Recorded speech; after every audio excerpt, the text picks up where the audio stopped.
the World Bank established, actually, the idea of establishing World Bank and also the International Monetary Fund comes from 1944, July 8th. This is where the U.S. Treasury Secretary Henry Morgenthau was speaking at the Bretton Woods Summit in that year. So the World Bank's mission is to fight poverty, which is a very noble mission. And I personally really loved, okay, and I support. And I'm sure the compassionate, 340 million United States people, majority of you will support that.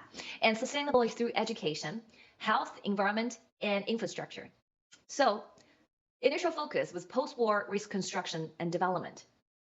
And then in 1960, they shifted the focus to help the world's poorest and most vulnerable nations.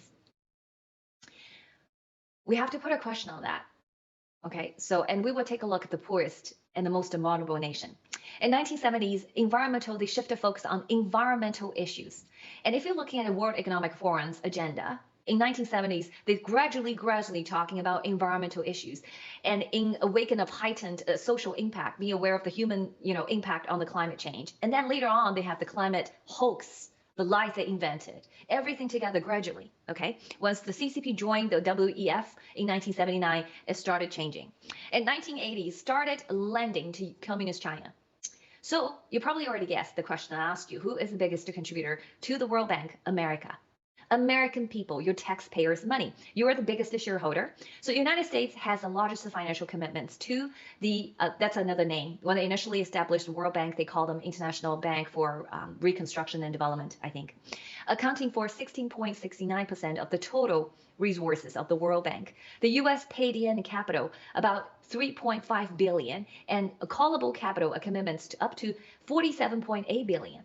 And another truth is every World Bank president since its inception in 1944 has been a U.S. citizen, except the interim president. Every formal president is a U.S. citizen.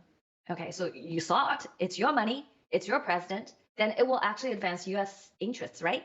Wrong. They don't advance U.S. interests. They advance the communists' interests, and no other but the Chinese Communist Party.